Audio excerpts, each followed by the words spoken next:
남품 불가 리셋 이런 제목으로 하나님의 말씀의 은혜를 나누고자 합니다. 세상에 있는 모든 종교는 자비를 베풀어라, 자선을 해라, 선을 행하라, 개인의 이기심보다는 공동체의 이익을 위해서 살아라, 그렇게 얘기하죠. 이 종교는 모두 그렇습니다. 우리 기독교도 마찬가지죠. 성경도 처음부터 끝까지 공동체에 대한 얘기를 하며 자비와 자선, 서로 배려해서 함께 사는 것을 얘기합니다. 독일에 있는 싱크탱크 한스 베컬러 재단이라고 하는 재단에서 전 세계를 조사를 한번 해봤습니다.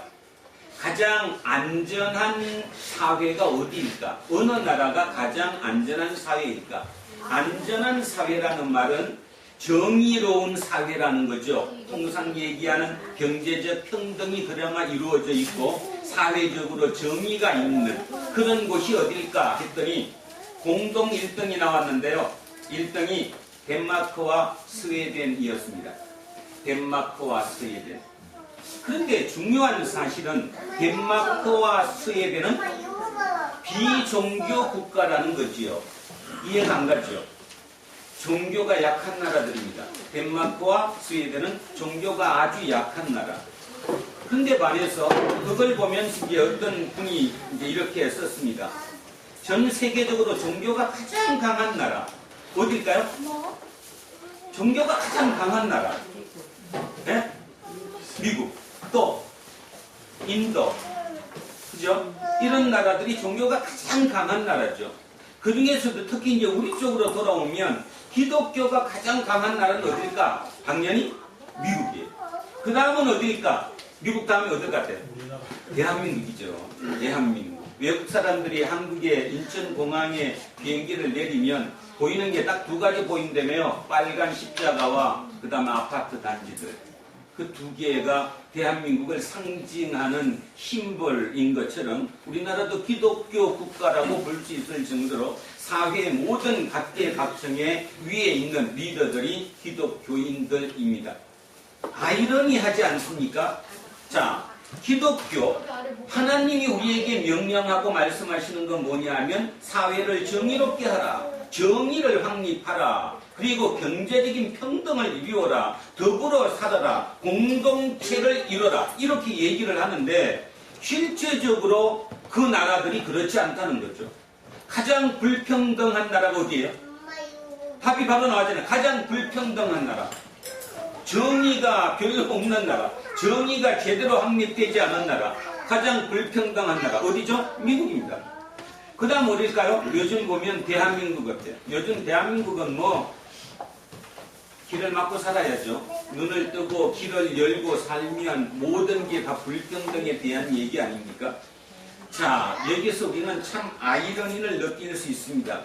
종교 국가인데, 쉽게 말해서 종교가 가장 활발히 왕성하고 있는 그 나라가 의외로 정의롭지 못하고 불평등이 가장 심한 나라라는 거죠. 이게 뭐냐는 겁니까? 이게 오늘 2019년을 마무리하면서 우리가 깊이 새겨야 할 것이라는 것입니다. 자, 마태복음 한번 가보겠습니다. 자, 마태복음입니다. 7장, 마태복음 7장 21절 한번 가보시겠습니다. 마태복음 7장 21절입니다. 자, 10쪽에 있습니다. 10쪽 마태복음 7장 21절 찾으셨으면 자, 한 목소리로 합독하십니다. 시작합니다. 나더러 주여 주여 하는 자마다 다 천국에 들어갈 것이 아니요 다만 하늘에 계신 내 아버지의 뜻대로 행하는 자라야 들어가리라. 자, 결론적으로 종교가 흥왕하고 종교가 왕성한 나라들은 어떤 나라들이에요? 주여 주여 하는 나라들이라는 거죠.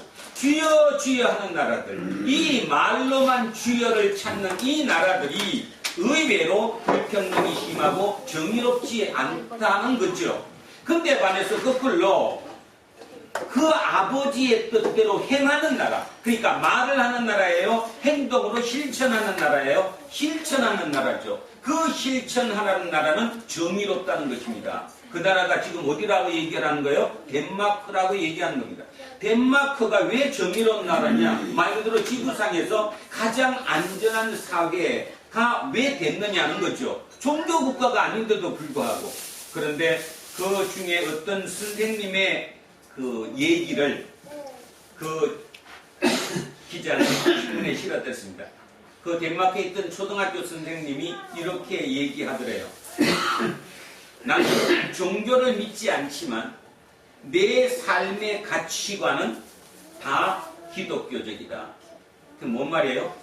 내 모든 가치관은 성경에 있는 모든 얘기들이 그 얘기대로 살아가는 것이 내 가치관이라는 거예요. 그러니까 그 뜻은 무슨 말이냐 하면 실제로 하나님의 뜻대로 행하는, 실천하는 사람들이 덴마크 사람들이라는 거죠. 일요일날 교회를 열심히 나가서 주여 주여 찾는 것이 아니라 실제로 그들의 가치관 속에 이 성경의 말씀이 그대로 새겨져 있고 그대로 실천하는 나라, 그 나라들이 정의로운 나라다, 이걸 의미한다는 것입니다. 지금 대한민국이 바로 그 위치에 서 있지 않을까 저는 그렇게 생각합니다. 지금 우리나라는 교회를 많이 나오고 교회가 커지고 이것이 중요한 것이 아니라 이 사람들 자체가 이 가치관이 예수의 가치관대로 살아낼 수 있는 실천이 일어나는 것, 그것이 지금 우리가 해야 할 일이라고 생각합니다. 왜냐? 특별히 남과 북의 통일을 앞두고 있고 어찌됐건 남과 북은 합쳐야 되는 그런 절대절명의 이 기회에 우리가 해야 될 것은 우리의 마음을 열고 그들을 품을 수 있어야 된다는 거죠. 자, 지난주 설교 제목 혹시 기억하시는가 모르겠습니다. 지난주 설교 제목이 뭐였습니까? 경계 너머였습니다. 자, 모든 곳은 경계를 세웁니다. 그죠? 여기 경계 안은 우리고 경계 밖은 너희입니다. 우리와 너희를 분리하죠. 특히 이 우리와 너희를 분리해서 경계를 강하게 했던 곳이 어디예요? 바로 유대인입니다. 유대인들은 모든 고난을 당했죠. 바벨론 포로로도 갔다 오고 삶에 지치고 힘든 그 와중에 그들이 택한 길은 경계를 치는 것이었습니다. 그래서 오직 하나님의 뜻대로 토라 성경에 있는 말씀대로 살아가는 그 기준을 정해놓고 그 기준 밖으로 사람을 밀어낸 거죠. 대표적인 사람들이 누구입니까? 병자들이죠. 병자들이 왜 병을 얻었냐 하면 죄를 져서 얻었다는 거예요. 그래서 너네들은 병을 얻은 게 아니라 죄인이라는 거죠. 그러니까 우리의 경계 너머로 가야 된다. 자, 그래서 경계 밖으로 밀어내고 있었던 것이 바로 유대교라는 거죠. 그 유대교 안에 들어가 보면 경계 안에 있는 사람들이 누구예요? 가장 대표적인 바리새인들. 그 바리새인들은 경계 안에 있었지만 그 바리새인들의 주장에 의해서 죄인들, 병든 자들, 사회적 약자들이 그 경계 밖으로 쫓아냈다라는 것입니다. 예수님은 여기에 뭐 한 거예요? 저항한 거죠. 정의롭지 않으니까 경계를 쳐놓고 그 경계 안과 경계 밖을 구분해버리면 이거는 정의가 없어지는 거죠. 평등이 없어지는 불평등한 사회가 되니까 예수님께서 이 땅에 오셔서 우리에게 하신 일은 결국 뭐냐? 그 경계를 허물어내는 일을 하셨다고 말입니다. 그래서 지난주에 첫 번째 경계를 허물은 게 뭐였냐 하면 뭐 허물었어요? 귀신 들린 자에게 귀신을 내어 쫓았어요. 이 귀신 들린 자는 말 그대로 예수님이 쫓아주지 않으면 스스로 쫓아낼 수 없으니까 그래서 예수님이 쫓아주셨죠. 경계 밖에 있던 귀신 들린 자를 귀신을 쫓아내줌으로 인해서 경계 안으로 들어오게 만들어 주셨다 이 말입니다. 이렇게 경계 밖에 있는 사람들을 경계 안으로 같이 더불어 살 수 있는 이 공동체가 바로 하나님의 나라라는 거죠. 그러면 자 다시 아까로 돌아가서 왜 대한민국은 기독교 국가가 되었음에도 불구하고 이렇게 정의롭지 못하고 불평등한 사회가 되었을까? 기독교가 핵심을 차지하고 있는데 심지어는 기독교의 대통령도 벌써 몇 명이나 나왔는데 사회 각 요소에 위에 있는 대부분의 층에 있는 사람들이 기독교 교인인데도 불구하고 대한민국은 더더욱 불평등한 사회, 정의롭지 못한 사회, 그래서 니전 투구 중에 있는 이 나라가 되었느냐는 거죠. 이유가 뭐냐는 겁니다. 바로 교회에서 우리가 뭐를 하기 때문에요? 나의 성공을 위해 기도하기 때문에, 오직 내 성공만이 하나님의 축복이라는 뭔가 잘못된 이것 때문에, 그래서 성공에 들어간 사람은 하나님의 복을 받은 사람이고, 그 성공에 들어가지 못한 사람들은 경계 밖에, 경계 너머로 쫓겨나는 이런 사회 구조를 지금 만들어가고 있다라는 것입니다. 자, 그러면 오늘 이제 두 번째 얘기가 나옵니다. 좀 전에 얘기했던 경계 너머에 있던 귀신 들린 자는 자기 스스로 귀신을 쫓을 수 없었기 때문에 예수님을 만남으로 인해 예수님께서 그 귀신을 쫓아내 줌으로 안으로 들어왔습니다. 오늘은 두 번째 얘기인데 바로 혈육병 여인입니다. 혈육병 그런 여인. 여러분, 혈육병은 이 자궁 속에 뭔가가 좀 잘못됐죠. 그래서 피가 계속 흘러내리는 그 병을 혈류병이라고 합니다. 그러니까 혈류병은 목숨이 위험하진 않죠. 단시 피를 많이 쏟아내기 때문에 머리가 어지럽다는 거라 그죠. 어지러움 같은 뭐 이런 증상은 나타나겠지만 그 증상이 사람의 생명까지 위험할 정도는 아니라는 것입니다. 근데 문제는 이스라엘 사회에서 혈류병은 어떤 병이에요? 부정한 병이에요. 부정한 병. 그러니까 부정한 병이기 때문에 너는 우리 공동체 안에 있을 수 있다 없다? 없다. 그래서 경계 밖으로 쫓아내는 거죠. 경계 밖으로. 그래서 딱 한마디로 부르는 거예요. 너는 뭐를 지었다? 죄를 지었다. 죄를 지어서 하나님께서 나한테 벌을 준 거다. 그래서 혈류병이 생긴 거다라는 생각으로 가지고 있었던 그 사회. 그 사회에서 혈류병 여인은 뭐가 문제였을까요? 병이 문제였을까요? 왕따가 문제였을까요? 왕따가 문제죠. 병의 문제보다는 그 경계 밖으로 쫓겨났다는, 왕따 당했다는, 사회적 안전망에서 내가 밖으로 쫓겨났다는 그것이 가장 큰 거였죠. 가장 큰 거. 그러면 이제 오늘 예수님은 어떻게 하셨어요? 그 혈육병 여인을 어떻게 하셨어요? 고쳐주셨어요? 아니면? 고쳐주셨어요? 진짜로? 진짜로 예수님이 고쳐주셨어요? 근데 예수님이 고쳐주시고 난 뒤에 뭐라고 말씀하셨는데? 내 믿음이 뭐라고 말씀하셨잖아요. 자, 오늘 거. 뭐라고 말씀하셨어요? 자, 마지막. 내 믿음이 너를 구원했다. 뒤로. 자, 하나 더. 자, 이렇게 나왔죠. 아니, 뒤로 48절. 자, 48절 같이 합니다. 예수께서 이르시되 따라 내 믿음이 너를 구원하였으니. 이렇게 읽어보십시오. 내 믿음이 너를 낫게 하였으니. 그러니까 내가 너를 고쳐준 것이 아니라 너의 믿음이 너를 낫게 하였다는 거예요.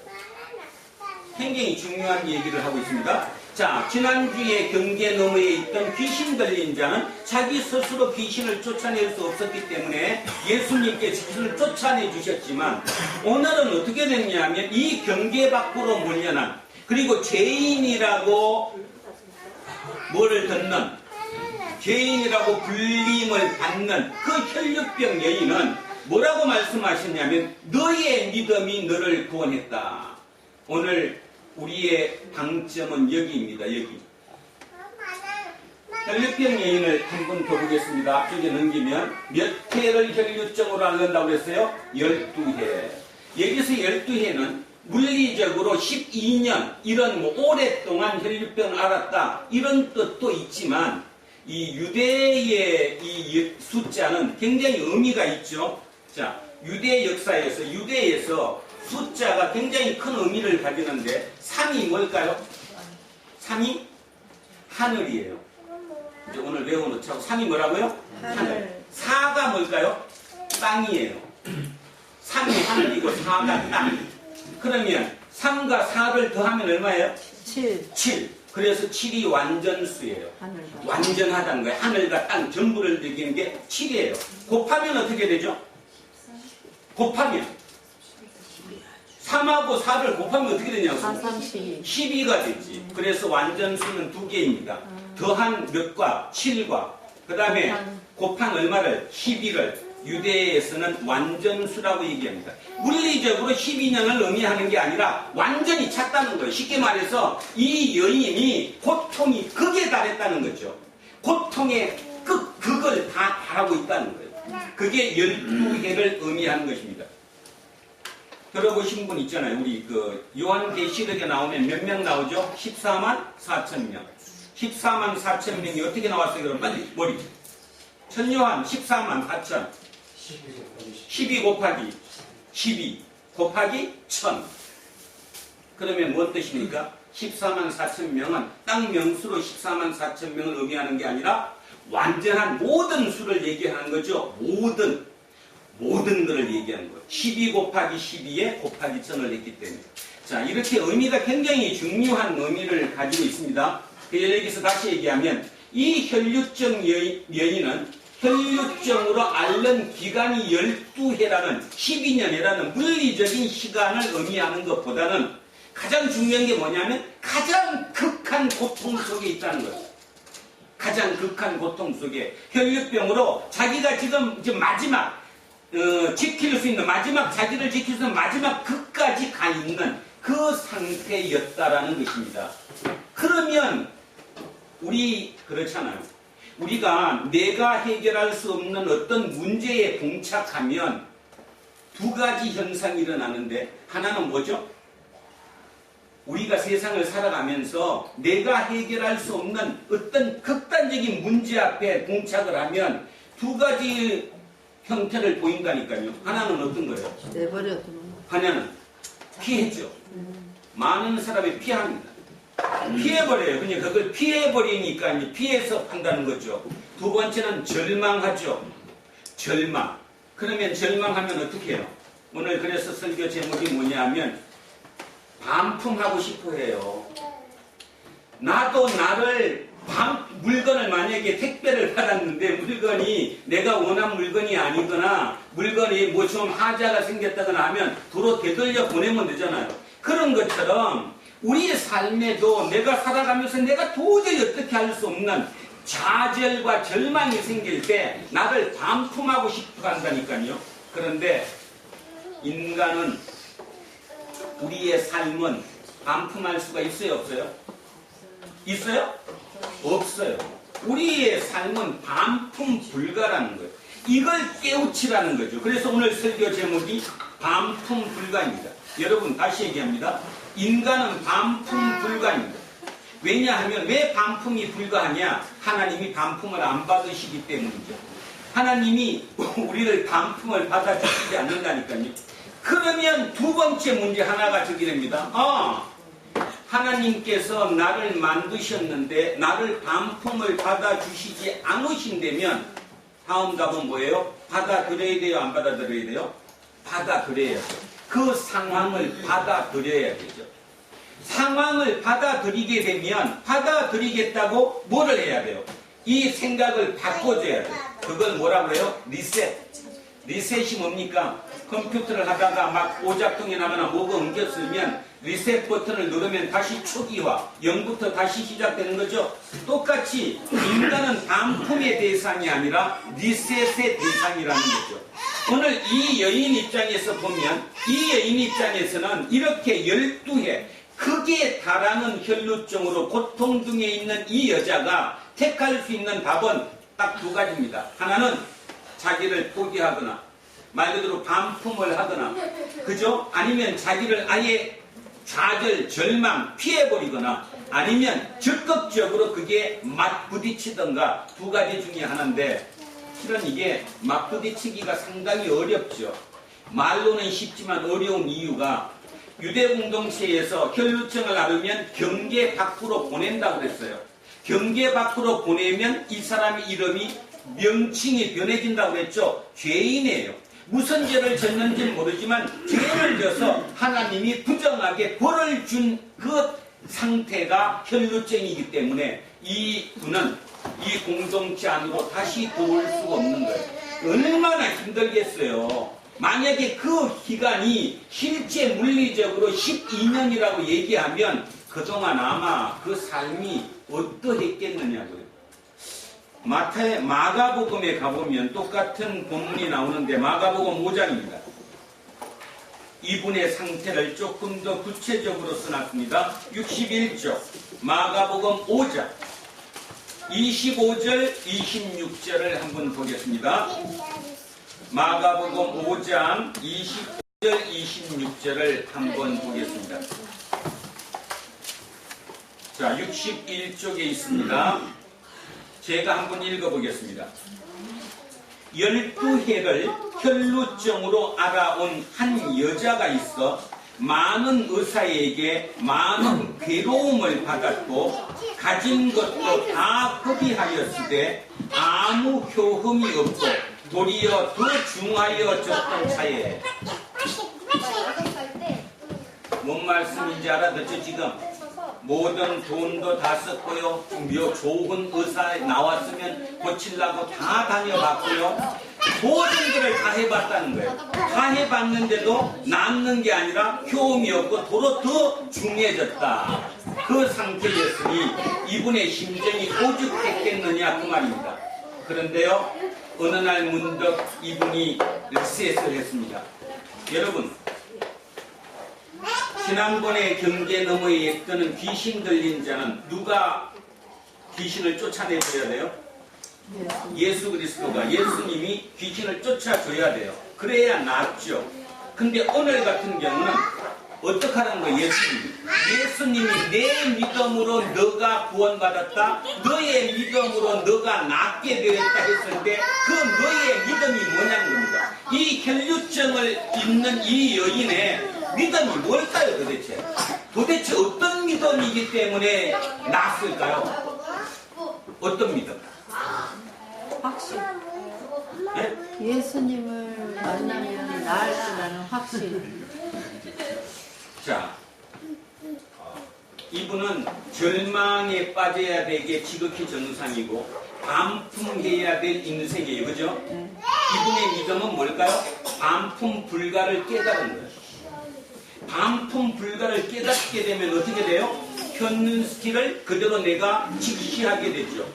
직시하게 되게 되면 뭐예요? 이게 새롭게 살아나지 않은 말로 생각의 바꿈이 일어나죠. 여러분의 지금 문제 중에 많은 문제가 뭡니까? 왜 절망 중에 있습니까? 여러분 생각을 못 바꾸기 때문이잖아요. 마음을 못 바꾸기 때문이잖아요. 마음 바꾸는 게 리셋인데 리셋이 남이 해줄 수 있는 게 아니거든요. 리셋은 내가 해야 되는 거란 말이에요. 근데 그 리셋하기가 그렇게 어려운 거죠. 그래서 많은 사람이 지금 정신병에 걸려 있는 거죠. 겉은 멀쩡하게 생겼는데 속은 별 악을 다 품고 살잖아요. 전부 다 절망, 좌절 중에 있잖아요. 그리고 남 탓하죠. 이분은 그렇게 하지 않았다는 거예요. 어떻게 이 믿음이 뭐냐? 그렇다면 다시 살아나자. 분명히 하나님의 뜻이 있다 없다? 있다. 내 이 병이 걸린 이 자체에도 어떤 하나님의 뜻이 있다. 왜냐하면 하나님이 나를 반품 불가했기 때문에 반품을 받으시지 않으니까 분명히 어떤 뜻이 있다. 그렇다면 그 뜻이 뭘까를 찾아가는 거죠. 그 뜻이 뭘까? 그 뜻이 뭘까? 결국 그 뜻이 뭐예요? 그 경계를 내 스스로 벗어나는 거죠. 그래서 이분은 예수님한테만 가면 이것이 나을 수 있다. 여러분도 마찬가지 오늘 그 마음 속에 자기 힘으로 도저히 불가능한 어떤 문제가 벽이 생겼으면 그거 누구한테 가면 나을 수 있다? 예수 그리스도께 나아가면 나을 수 있다는 그 믿음을 가질 수 있어야 된다는 거죠. 그래서 여기에 보면 예수의 뒤로 왔어라고 나왔어요. 예수님 앞에 와서 당당하게 주님 저를 불쌍히 여기시고 고쳐주세요 하면 되겠지만 못하잖아요. 왜 못해요? 죄인이니까. 죄인이 감히 주님 앞에 랍비 앞에 나설 수가 없잖아요. 그러니까 슬쩍 어디로 와서 뒤로 와서 그의 옷가에 내가 손을 대니 그게 내 믿음이라는 겁니다. 여러분 그런 적극 특성이 있습니까? 그렇게 자기를 리셋하겠다는 마음이 있습니까? 남이 해주지 않는 게 내 스스로의 결단으로 그걸 해야 된다는 건 있습니까? 예수님께서 오늘 우리에게 보여주시는 얘기는 그 얘기하는 거예요. 당신 너가 경계 밖으로 밀려났느냐?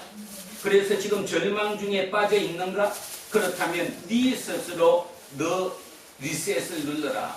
리셋을 누르는 순간 새로운 눈이 떠질 것이다. 새로운 눈이 떠지면 이 혈육병 여인처럼 이 혈육병이 나를 뭐 하는 거였다고요? 위장된 축복이었다는 거예요. 유세비우스라고 하는 유대 사학자가 있습니다. 2세기 사람인데요. 3세기 사람인데요. 그분의 그 기록에 보면 이 혈류병 여인이 여기서 고침을 받고 자기 고향으로 돌아가서 자기 집 앞에 비석을 세웠다네요. 비석을. 뭐라고 하냐면 나는 예수님에 의해서 혈류병을 낳았다고. 그 비석을 세워놓고 오고 가는 지나가는 사람들이 그 비석을 볼 때 예수님을 증거했대요. 평생을 그렇게 살았대요. 그 기쁨이 얼마나 크겠느냐 이 말입니다. 이 혈류병 여인은. 그러니까 혈류병 여인은 자기의 믿음을 통해서 새로운 생각의 전환으로 생각 바꿈으로 말미암아 새로운 삶을 산 거죠. 그래서 예수님은 그분에게 얘기합니다. 너의 믿음이 너를 낫게 했다. 너의 믿음이 너를 구원하게 했다. 예수님은 오늘도 우리에게 이 얘기를 통해서 주는 메시지는 그거요. 너는 너가 바꿀 수 있다. 항상 기억해라. 내 앞에 어떤 일이 닥치든 너는 반품 불가다. 그 말은 나는 너를 반품 받지 않겠다. 반품 받지 않겠다는 말의 의미는 너한테 닥친 어떤 일이든 그 일 자체를 통해서 나는 너와 함께 한다라는 거예요. 임마누엘, 내가 너와 함께 한다는 거예요. 그것이 루터가 이런 얘기를 했습니다. 자기는 예수님께서 지옥에 가 있다면 자기도 지옥에 가겠다는 그것이 임마누엘의 믿음입니다. 임마누엘의 믿음이라는 것은 예수님이 있는 곳에 내가 함께 있다는 거예요. 예수님이 지금 지옥에 가 계시다면 나도 지옥에 가겠다는 거예요. 근데 우리의 믿음은 어떠냐 하면 전혀 그게 아닌 거죠. 예수님이 어디에 있든 관계없이 예수님은 나를 좋은 곳으로, 화창한 곳으로, 빛이 반짝반짝하는 곳으로, 살기 좋은 곳으로, 그 고통이 없는 곳으로 나를 인도해 달라고 하는 거잖아요. 아니라는 거죠. 왜냐하면 세상은 그런 곳이 아니기 때문에. 세상은 악한 곳이며 세상은 고통이 있는 곳이에요. 그곳에서 우리는 예수님과 함께 살아간다는 사실, 그것이 우리의 믿음이라는 겁니다.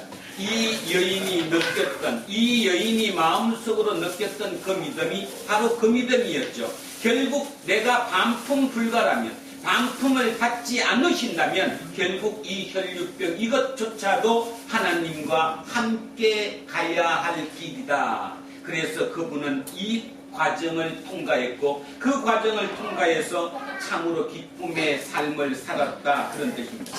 자, 이와 똑같이 기독교가 우리에게 얘기하는 것은 사회의 정의, 올바른 것, 평등한 사회, 이 얘기는 뭐냐 하면 경계 밖에 있는 모든 사람들을 경계를 허물고 그 경계 안으로 들어오게 만드는 것, 그것이 우리의 몫이며 우리의 목표, 목적이라는 것이지요. 자, 이거를 끝까지 이해하고 그렇게 실천하며 살았던 사람이 바로 사도 바울입니다. 예수님은 범위가 이스라엘이라는 그 안, 내 안에서만 자기의 사역이었지만 누구나 사도 바울은 이스라엘을 벗어났어요, 안 벗어났어요? 벗어났어요. 이스라엘을 벗어난 곳에서 경계를 허물었죠. 가장 대표적으로 경계를 허물은 얘기를 한번 해보고자 합니다. 갈라디아서 3장 한번 가보겠습니다. 갈라디아서 3장입니다.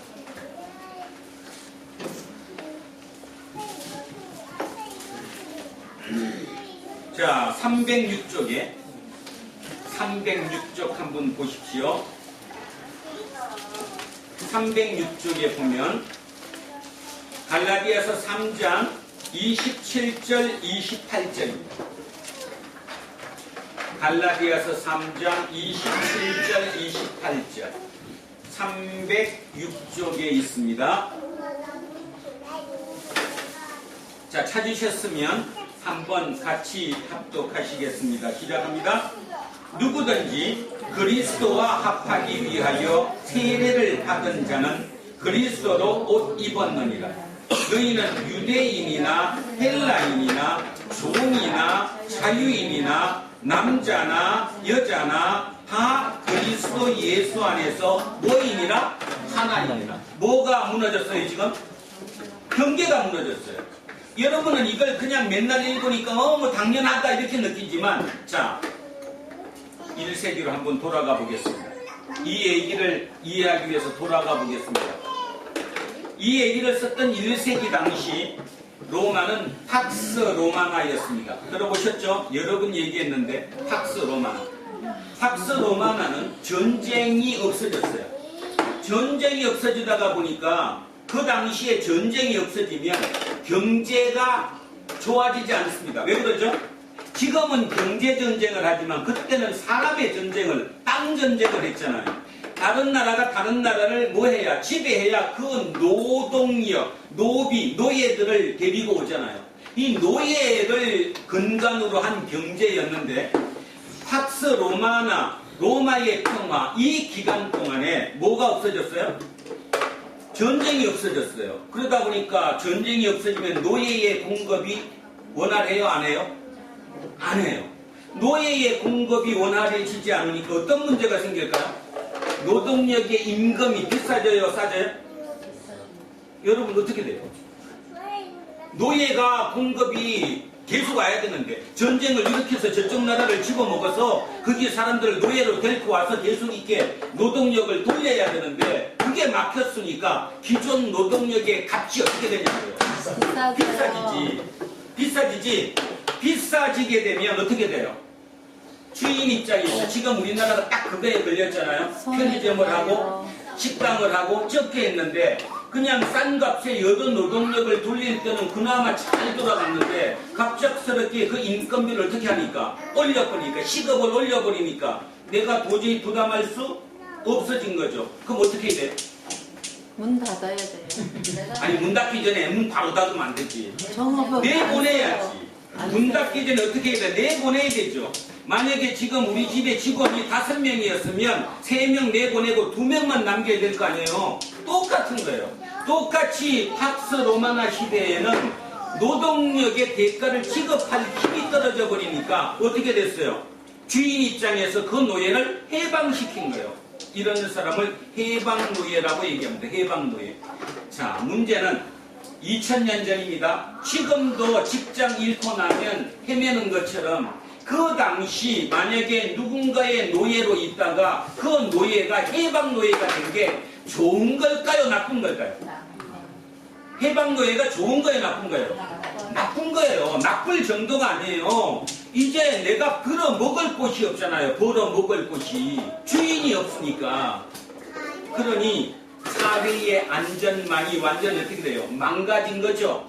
그러니 그들이 뭔가를 구심점으로 해서 어떻게 해야 돼요? 자기도 그 사회 안전망 속 쉽게 얘기하면 경계 안으로 들어가야 돼요? 안 들어가야 돼요? 들어가야 되죠. 그 들어갈 때 그 들어간 사람들을 우리는 뭐라고 부르느냐? 뭐라고 부를 것 같아요?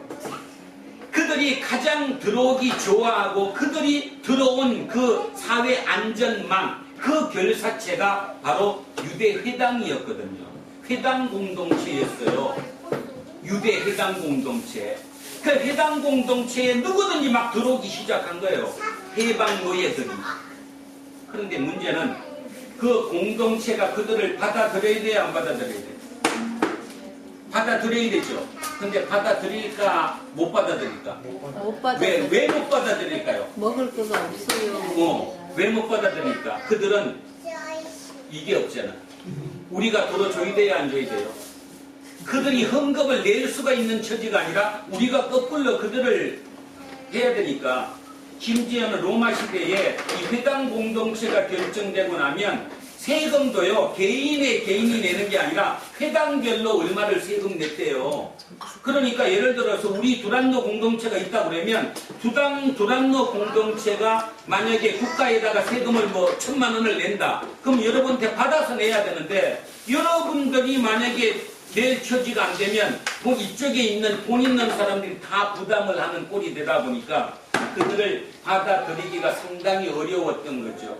그래서 그들을 어떻게 했어요? 유대 공동체 속에서, 해방 공동체 속에서도 경계 밖으로 끊임없이 내모른 거죠. 이럴 때 누가 짜자잔 나타나서, 사도 바울이 나타나서 이래는 된다 안 된다? 안 된다. 예수는 이런 뜻이 아니었다. 그들을 들어오게 해야 된다. 바로 그 얘기가 28절입니다. 28절에서 제가 다시 읽겠습니다. 너희는 유대인이나 헬라인이나 종이나 자유인이나 남자나 여자나 다 그리스도 예수 안에서 뭐다고요? 하나다. 그러면 여기서 해방노예가 누굴 것 같아요? 해방노예가 자유인? 아니에요. 누굴 것 같아요? 지금 읽은 것 중에 그 해방노예들 진짜 모든 사회 안전망으로서 그냥 아무것도 할 수 없고 먹고 살 방법이 없어서 이 공동체에 들어온 사람들, 그들을 개종자라고 합니다. 개종자. 개종이 뭐죠? 할례를 받고 정확하게 아예 유대교로 개종하는 사람들. 그러면 우리가 생각하면 어떻습니까? 개종자가 우리 종교를 믿는구나 박수 쳐야 되는 거 아니에요? 그죠? 근데 혹시 기억하시는가 모르겠는데 이방인들, 헬라인들 중에 기독교로 완전히 개종한 사람도 있지만 개종하지 않고, 그러니까 할례는 받지 않고 헌금만 내는 사람들도 있었죠. 이거를 하나님을 경외하는 자라고 얘기했어요. 들어보신 적 있습니까? 하나님을 경외하는 자. 그러면 잠깐 여러분들 질문합니다. 만약에 두란노 공동체에 어떤 사람이 들어와서 헌금은 잘 내요. 여기에 적은 두지 않고, 어떤 사람은 완전히 적을 여기로 옮겨놓고 여기서 살아요. 개종을 한 거죠. 자, 누가 더 좋은 사람입니까? 개종자가 우리한테 유리한 사람입니까? 아니면 그냥 헌금만 내고 공동체에 그냥 이렇게 왔다 갔다 하는 하나님을 경외하는 자가 더 좋은 사람입니까? 후자. 누구예요? 후자. 자, 개종자는 완전히 우리 교인이에요. 그죠? 우리 교인으로 입적한 거 이제. 네. 하나님을 경외하는 자는 뭐예요? 입적한 게 아니라 그냥 간혹 가다 한 번씩 와갖고 헌금만 내고 가시는 분이에요. 네. 누가 좋은 사람이냐고. 뒤에 사람이 편하고 누구. 그러니까 헌금만 내는 사람. 아이러니하게도 실제 2000년 전 이스라엘 이 회당 공동체에서는 하나님을 경외하는 자는 굉장히 이렇게 높였는데 개종자들은 싫어했어요. 왜죠? 아까 얘기했잖아요. 개종자들은 이게 있어요, 없어요? 없어요. 그러니까 그들은 밀어냈다고. 경계 밖으로 계속 밀어낸 거예요. 그 밀어낼 때 그들을 위해서 모든 걸 바친 사람, 그가 누구예요? 사도 바울이에요. 사도 바울. 그래서 사도 바울은 누구를 정확하게 이해한 거예요? 예수 그리스도를 정확하게 이해한 거예요. 예수 그리스도가 혈육병 여인을 통해서 경계 안으로 들어오게 만들었던 것처럼 사도 바울도 정확하게 경계 밖에 있던 그들 개종자들을 하나다, 우리는 하나다, 우리가 같이 살아야 된다. 이게 공동체라고 그 정의를 외쳤던 사람이 사도 바울이라는 거죠. 이 사도 바울. 자, 그래서 여기 다시 들어가면 여기에 그들이 누구냐? 개종자가 바로 헬라인입니다. 다음에 성경 보실 때 꼭 참고하십시오. 누구라고요? 우리는 어떤 그걸 생각 안 하고 읽으면 어떤 게 되느냐 하면 헬라인 그러니까 유대인보다 더 잘난 사람 뭐 이런 식으로 윗사람 같이 느껴지지만 실은 헬라인은 누구예요? 개종자예요. 개종자. 그러니까 해방 노예들이에요. 노예마저도 쫓겨나갔고 일자리를 잃어버려서 아무 비빌 언덕이 없었던 사회 안전망에서 완전히 소외됐던 경계 너머에 있던 그들입니다. 자, 그들을 다시 안으로 들게 만든다는 거죠. 바로 이게 정의입니다. 정의이고 이게 사회의 경제적인 평등이고 이것이 하나님의 나라라는 거죠. 자, 그러면 오늘 하나님께서 우리에게 주시는 메시지가 뭔가 생각해 볼 수 있습니다. 하나님이 우리에게 주시는 메시지가 뭘까요, 지금? 오늘 이 얘기를 통해서 이 혈류병 여인의 이 얘기를 통해서 우리에게 주는 메시지가 무엇입니까? 병이 나은 겁니까? 아니면 내 믿음으로 네가 구원받았다. 너의 믿음으로 너가 낫게 됐다는 너의 믿음입니까? 어느 겁니까? 너의 믿음. 믿음이죠. 예수님께서는 우리에게 주시고자 하는 것은 너의 믿음이에요. 사도 바울이 이렇게 유대인이나 헬라인이나 모두가 하나다라고 얘기한 것은 바로 누구들에게? 그 헬라인이라고 부르는 개종자들에게 너 스스로 너 마음속에 생각을 똑바로 딱 바꿔서 네가 이 안으로 들어오게 애써야 된다라고 얘기하는 거예요. 너가 가만히 있다고 모두가 해주지 않는다는 거예요.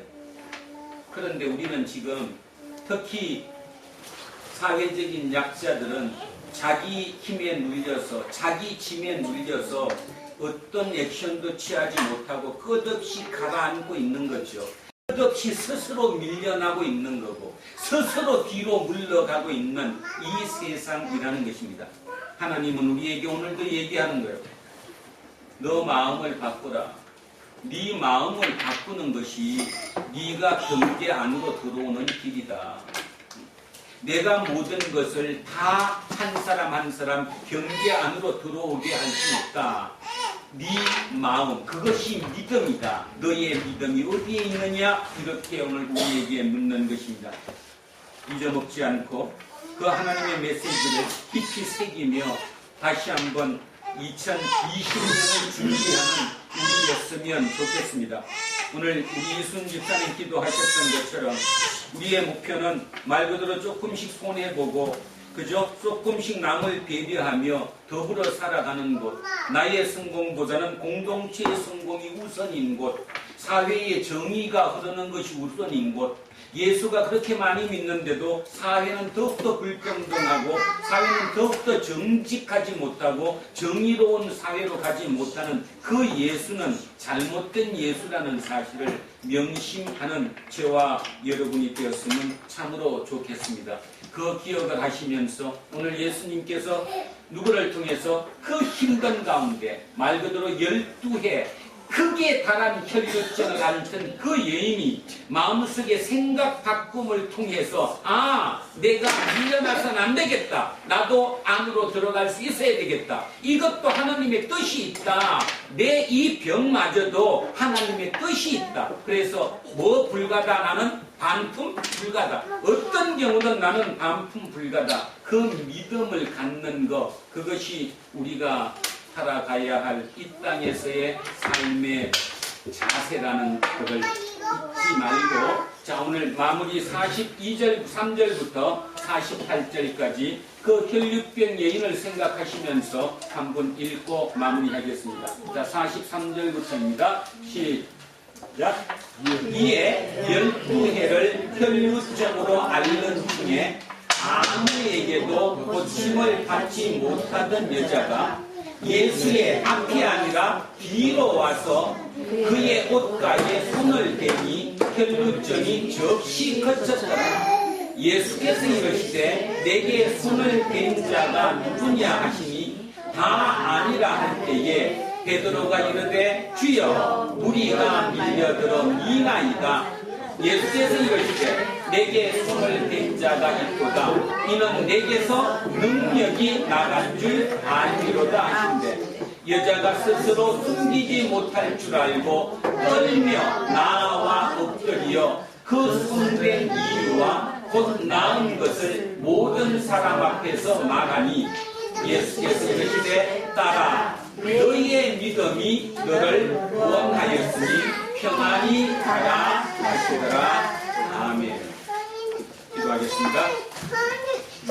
하나님, 세상은 공통적으로 경계를 칩니다. 그리고 그 경계 안과 경계 밖으로 나누지요. 그 경계 안에 있는 사람들은 우리라고 얘기하고 그 우리가 경계 밖으로 밀어낸 사람을 너희라고 생각합니다. 이 우리는 너희를 보며 만족하고 마음속에 어떤 기쁨을 느끼며 삶을 찾아가고